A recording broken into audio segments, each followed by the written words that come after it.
Thank you, everyone. This is your last one of the day. I get that everyone is excited. It's going to be great. We've made it. We're about to go out. We're going to have fun. We're going to have loads of drinks. A few drinks, a little nap before we have the drinks, probably. Maybe a shower. It's been a long day. But the final one of the day is the best one of the day, so be very excited for this.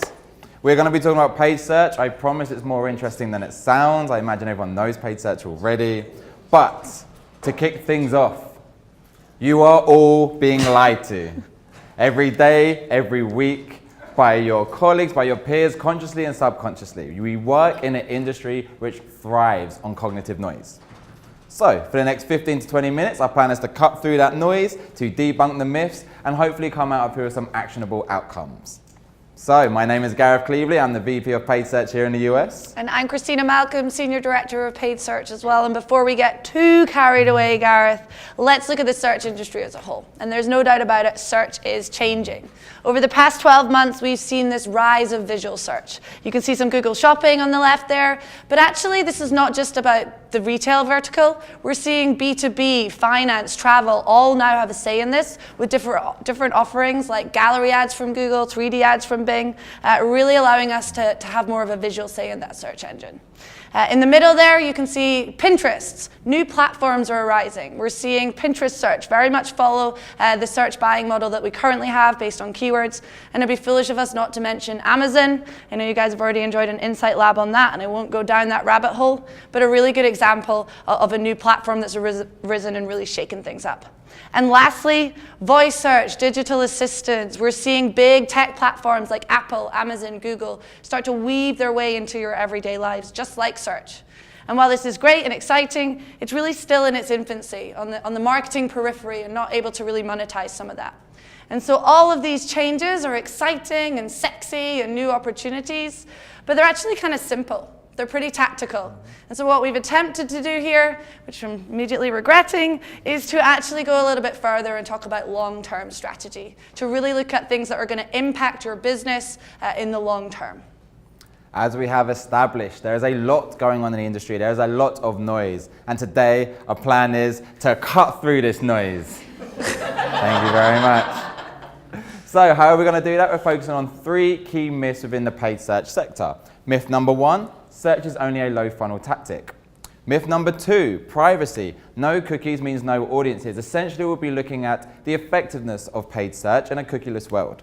And myth number 3, search can be fully automated. I think you can imagine where we're going to go with that one. But again, Christina's going to first define what automation is because it is a overused buzzword, definitely. And then we're going to look into those actionable outcomes. But first things first, search is only a lower funnel activity. And to really dive into this, we've got to come with me on a journey through time and space where it all began in 1998 with the keyword. Google Ads produces the keyword option buying, and you can really target via search and make sure that when someone searches for your keyword, your ad will appear. Pretty simple, but not very efficient. In fact, we're really unable to play in some of these high-cost, broader terms because it costs so much and the return is not there. Now, as we move forward in time, we see a few teeterings with contextual signals, location, device, but it's not until 2012 where remarketing lists for search ads allows us to actually target via first-party data, cookie-based site retargeting.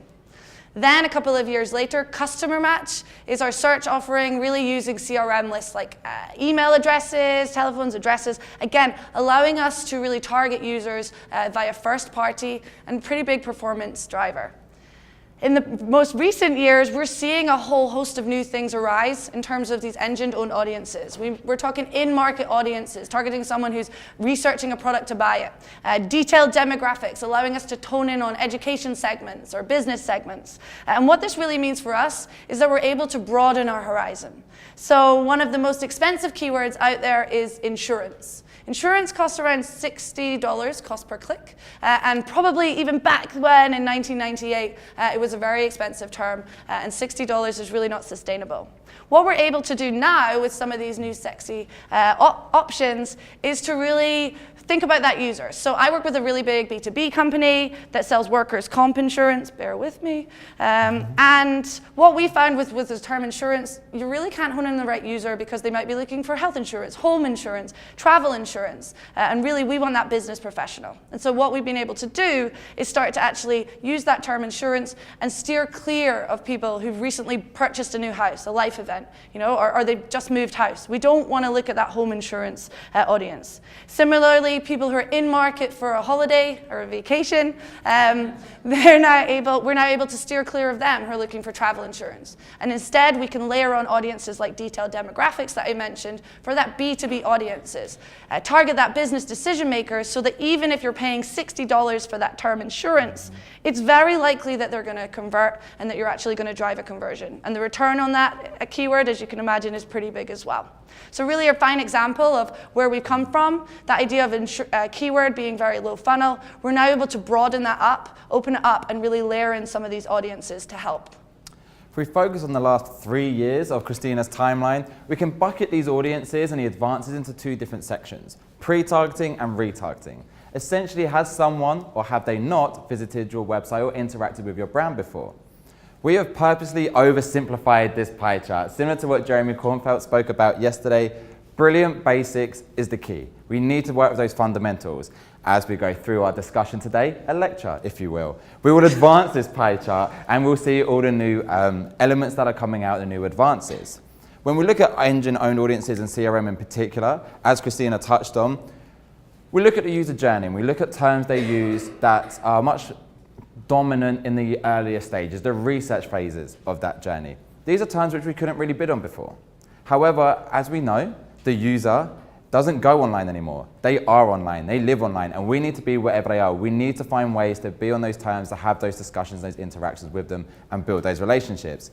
This is how we do it. So, to dive into engine-owned audiences and get into the real sexy stuff, think about life event audiences. We are now changing our keywords, our ad copy, our site links, our bidding, our landing pages based on what is going on in someone's life right now today. If we take it a step further, we look at in-market audiences. We have keyword intent, we even have affinity audiences, but right now we're looking at someone who is in the market to buy a product or service. This is fantastic. This is something we never had before in paid search. If we then move over to CRM and custom match audiences, the advances in the M1 platform, platforms like LiveRamp, third-party platforms, we can now take all of your first-party data, years and years of first-party data, and turn it into actionable outcomes that directly hit your bottom line. Hey Gareth, why have all these new options become available? What a fantastic question. Essentially, it comes out of necessity. Now, the big brains at Google and Bing and Microsoft, they saw this coming years ago. They saw the way that user interaction was changing online. At iProspect, we do a quarterly report that Christina builds a team for in hands of Jake Hughes. We're very lucky to have him at the front row today. And we basically look at cross-channel digital trends for the previous quarter. If we look at Q4 2018, year-over-year brand search decreased by 39%. Thank you for the gasp. Non-brand searches increased by 35%. And on top of that, the efficiencies of these searches was even better because we saw 11% reduction in CPCs. Now, this was across locations, across industries, across verticals, across clients, a lot of aggregated data. We fully understand that. But the trend is clear to see. Google see this trend, Bing see this trend, and we need to help future-proof our accounts to make sure that we are getting in front of the trend and not being left behind by competitors. So, to bring it back to the myth, search is effective during all stages of the user journey. And when we leave here, we want to work with you guys to make sure that you have a keyword and paid search strategy that goes beyond just the brand. Similar to what Armin spoke about yesterday with the Nike example, you do a fantastic advert like that and really drive that engagement and that relationship with the user. Someone's going to tell someone else. They're going to go onto Bing and they're going to type it in, new Nike advert. If we then present them with the new Nike sneaker, that's not what they want. That is not the user journey. So we need to make sure that we have strategies in place that we can optimize to, that directly relate to your business goals. So we've looked a little bit about audiences in the now and what we can do, but it's also really important that we look at that extra sexy topic of privacy and the laws. So this surrounds audiences. Does no cookie mean no audience? And we heard earlier from Corey a lot about this from a multi-channel aspect. We're going to look at this for search as well. So 2 key changes. Regulatory changes, the law, pretty important. GDPR in the EU and now the California Consumer Privacy Act. These are now really changing the way that we can target users via cookies. And soon we'll probably see state-by-state legislation or US-wide legislation that prevents that. And these regulatory changes, pure and simply, put the onus on us as advertisers, as marketers, and on the onus on platforms to actually tell users what their cookie data is being used for. This has now led to browser changes. We've seen Apple's Safari browser, big for iPhones, and Mozilla Firefox also now really put into place these restrictions that actually prevent third-party cookie targeting. We're likely to see Google Chrome and Internet Explorer and Edge follow suit. And what does this mean? This is big. This doesn't just mean that regulatory changes change the onus or the responsibility on us. This actually makes it impossible. We can no longer target users via third-party cookies, which when we look at that gorgeous pie chart from earlier, that top right-hand slice, a big slice in terms of performance and driving revenue or goals, that's going to be taken away. And what we need to do then is really invest and test and learn through engine-owned audiences that we've talked about a little bit, and then customer match as well. While cookie targeting and site-based retargeting is not possible, signed-in user base is currently possible. And so investing in robust infrastructure is going to be key to make sure you're driving performance in the long term and creating similar audiences or lookalikes too. One great example of that is a brand that I have the pleasure of working on. The Estee Lauder companies foresaw this, and they've really used customer match or CRM data very well. You might not know this. They have a plethora of different brands in their portfolio, MAC Cosmetics, Clinique, which all have over 20 years worth of e-commerce first-party data. This is a lot of data, and as platforms have evolved and allowed us to actually use that, display, social, we're now able to use that on search. And this is not new. We've been able to do this for a few years, and we've seen great results. But actually more recently, very recently, 3 weeks ago, we've actually been testing something slightly differently. Instead of just looking at customer attributes with your CRM data, we're now looking at profitability. We've split all of their customer data into 10 deciles, with 10 being the most profitable, 1 being the least profitable, and it means that we're actually able to target our spend and our energy into those profitable segments. And actually, the option is there to steer clear of some of these least profitable, perhaps in negative as well. And while it's early days, 3 weeks, initial results are good, 3 weeks, but this is a really good example of a brand that's understood the future and that's really started to invest in some of these long-term CRM solutions. So, like Estee Lauder, no cookies means different audiences. There's a whole other host of things we can be doing. Some key next steps, explore, invest, and work with us to find your best CRM solution. Ensure legal compliance. I am happy to run through ITP 2.1 if you want to. Maybe talk to your legal team as well. And then similarly, site remarketing. It's still there for the next few years, and it's a key performance driver. So keep pushing that along, and let's squeeze that lemon for all it's worth. And then lastly, last time we'll say it or harp on about it, but these pre-targeting engine-owned audiences are key, and they're going to be key for the future in targeting new users. So, we've looked at 2 myths surrounding audiences and some really important specifics. We're now going to move things onto automation, which is much more all-encompassing, broader. And I'm sure that you guys have heard this outside of the realms of search, but we're going to keep it here for now, and search can be fully automated. So before we do that, let's just quickly dive into Buzzword Central. Artificial intelligence, pure and simply, as you know, is the application of computer systems to work on the same level as human intelligence.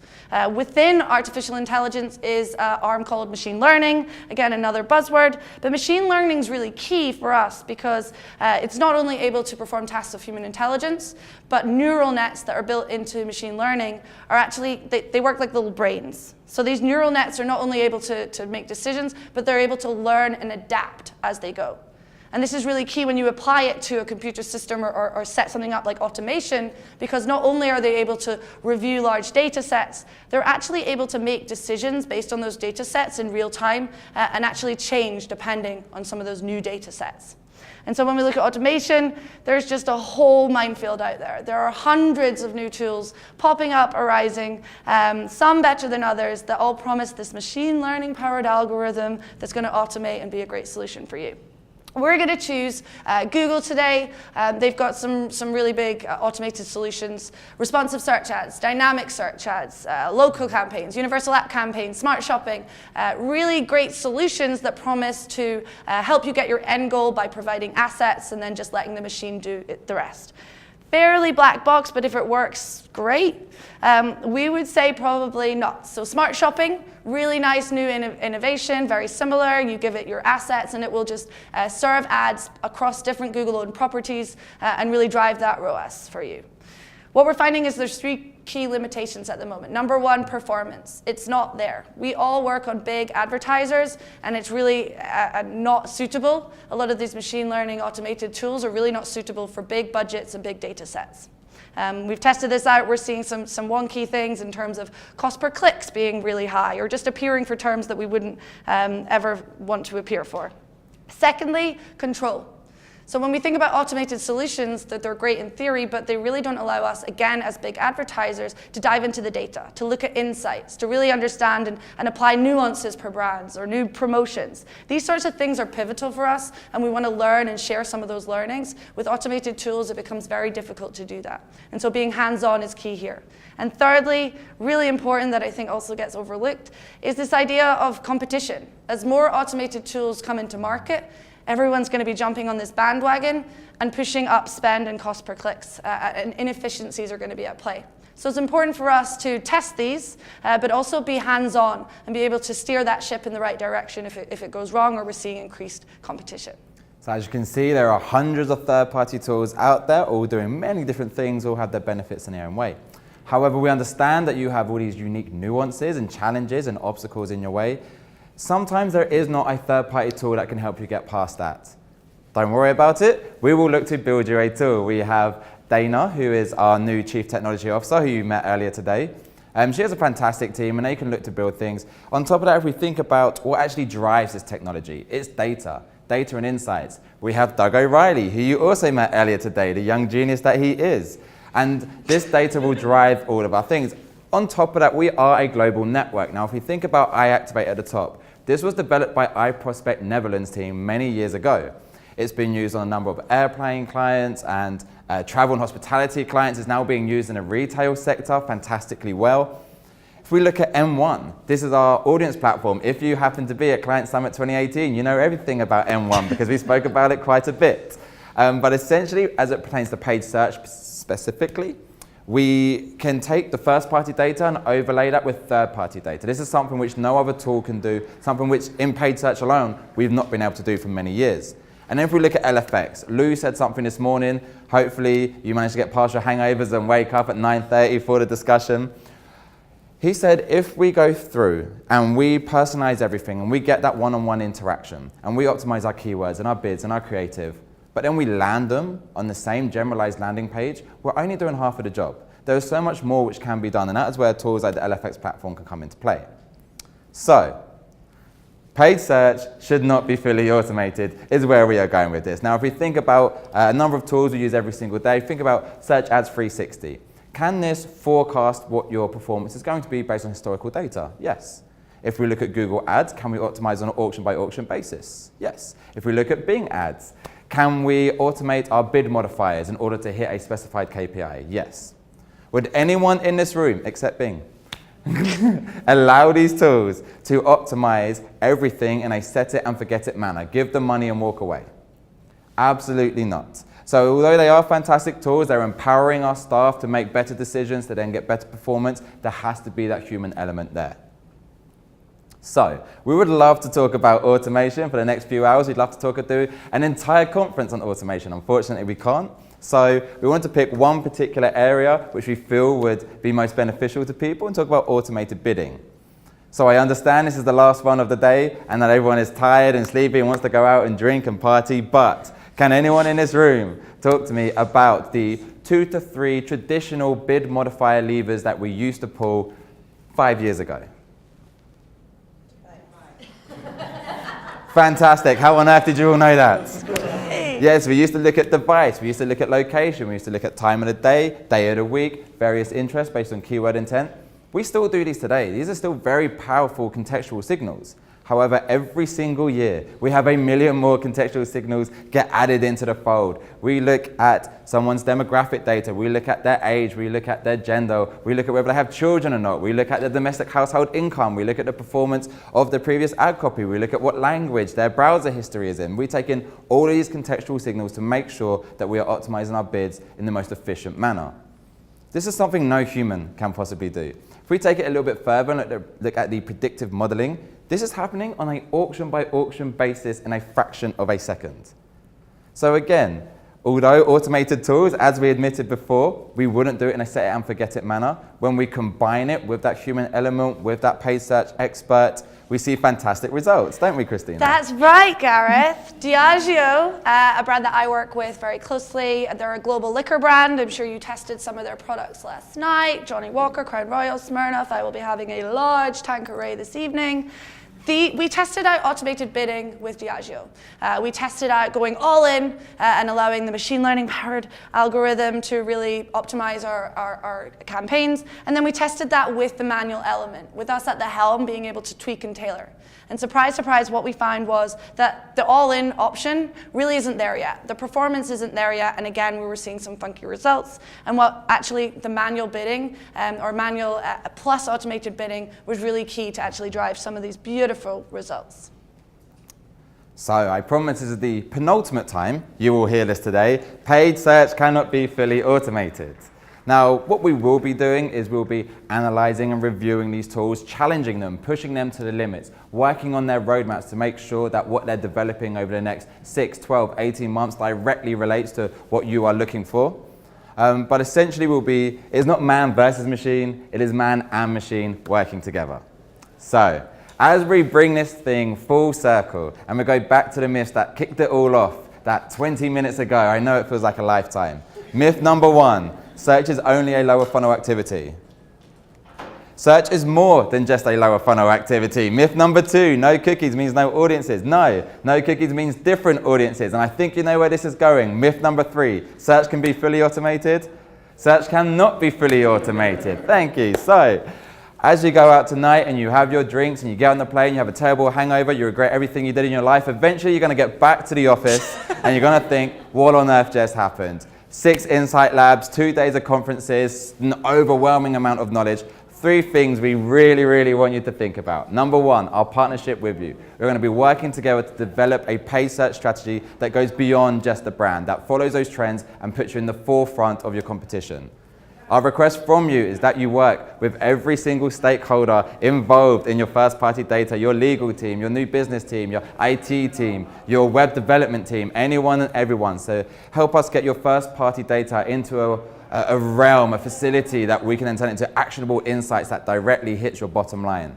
And number 3, our commitment to you is that we will continuously review and test every tool out there. And if we can't find a tool that fits your solution, we will look to build one. Thank you very much. You've experienced the best Insight Lab that you will see today.